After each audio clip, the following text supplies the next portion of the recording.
Zach Ertz has spoken many times about how he's looked up to you growing up. I don't mean to make you sound like an older player here, but he's someone you've shared any time with or offered any advice to over the years?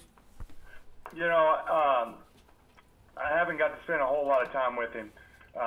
He shared some of those similar thoughts with me, and heard him say it. And I had a few teammates that have gone up there and played with him, and have kind of shared some of my feelings towards him with him. And so I think he's just an exceptional player. I love how he plays the game, the position. It's good to see him having the year that he's had, and developed into his own, one of the best in our game. So, I appreciate the admiration for that he's had. He shared that with me, and that's certainly what I try to do. Just play the game the right way so young players can see it, and ultimately, I appreciate that he's looked up to it. And I just think they've had a huge amount of success this year, and offensively, I think a large part of that is his ability to just good mixture of great route running, to finding the soft spots and zones, all the things that make up tight ends. And so he's done a really good job with the play actions that they've done and taken advantage of that, and should have a lot of confidence. He's playing at a high level. Jason, am I right in did you say this week that, you definitely want to play next year again? Yeah, I do. There's a lot of motion for our football team coming off of last Sunday. When you're in the hunt, and then when that ends, there's certainly a lot of emotion. But I see too many positives around me, like our football team, and I feel too good. And so regroup and finish this season out strong and on a high note, and then start preparing to move forward. So every moment gets more and more precious the older you get, and I certainly understand that. But I know the standard and expectation I have for myself and the level that I feel like I can still play at. How disappointing has this season been for you, Jason? There were such high hopes after last year. What's it been like? Oh yeah, I think at the end of it, when the playoffs come to an end, it's extremely disappointing because that's what you play for, an opportunity to get in the tournament and to make a run. And we had that good season in 2016. We thought we could build on a lot of it, but when you take the emotion out of it, there's the formula that allows you to win. We just didn't consistently do it enough. And Philadelphia was in a similar situation we were in last year. Finished the year off, they got a lot of those things corrected and are playing really good football. And so, look, there's never this. You're not guaranteed that you're going to go into it next year and you're going to be a year better and all that kind of stuff. It just doesn't work that way. In each game, there's a handful of plays that you look at that allow you to win or lose the game. And unfortunately for us, extremely disappointing that we weren't consistently able to make those plays. And Sunday was a great example of that.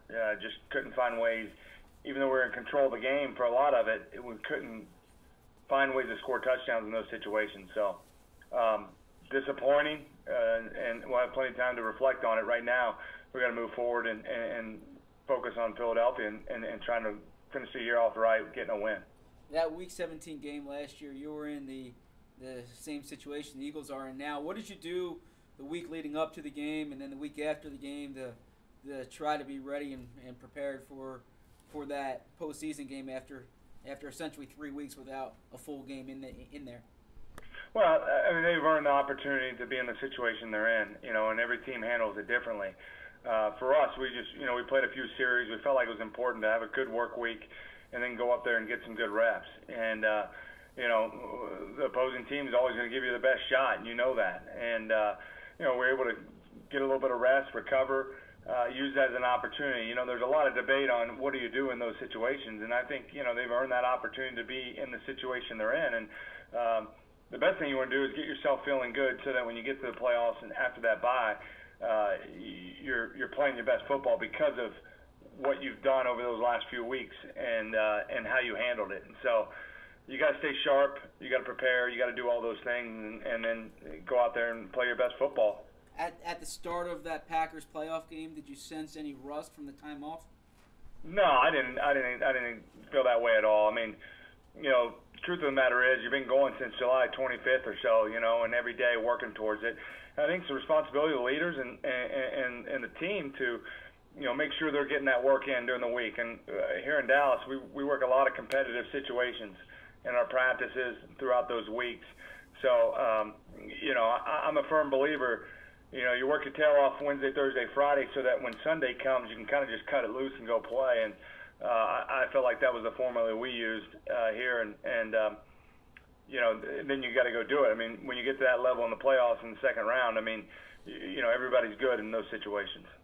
Zeke's suspension kind of took on a life of its own this year, Jason. I mean, it was delayed. You didn't know when it was going to happen. You guys were being constantly asked about it. Was it a distraction?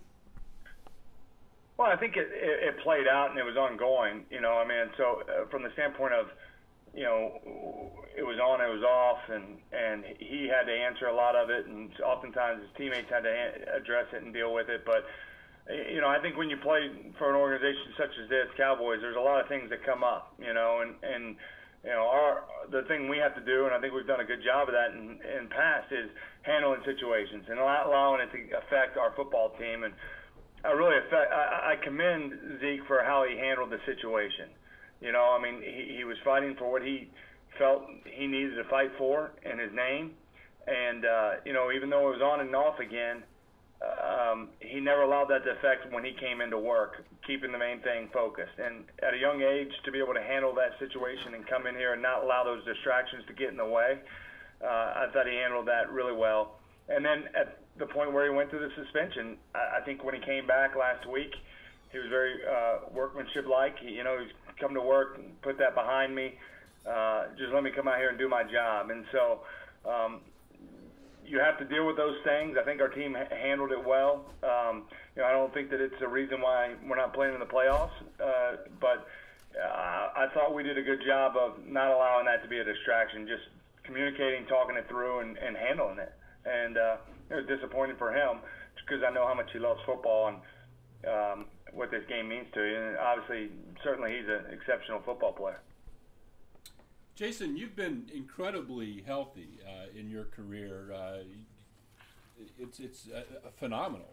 I know, obviously, you've played through a lot, but is there anything? Is there a secret to staying at your best for 15 years? Well, I wish I had some. I mean, I've been very fortunate. I think luck and staying away from any major injuries is I would be the first to say that I've been fortunate, but. I really believe that, everything that I work towards, it never stops for me. The older I get, the more of a challenge it is, the more I have to put myself in rigorous situations to play at this level. And, I've never been one to think, well, I got it figured out, or, I've made a handful of Pro Bowls. I can kind of ride that out here for the next couple of years.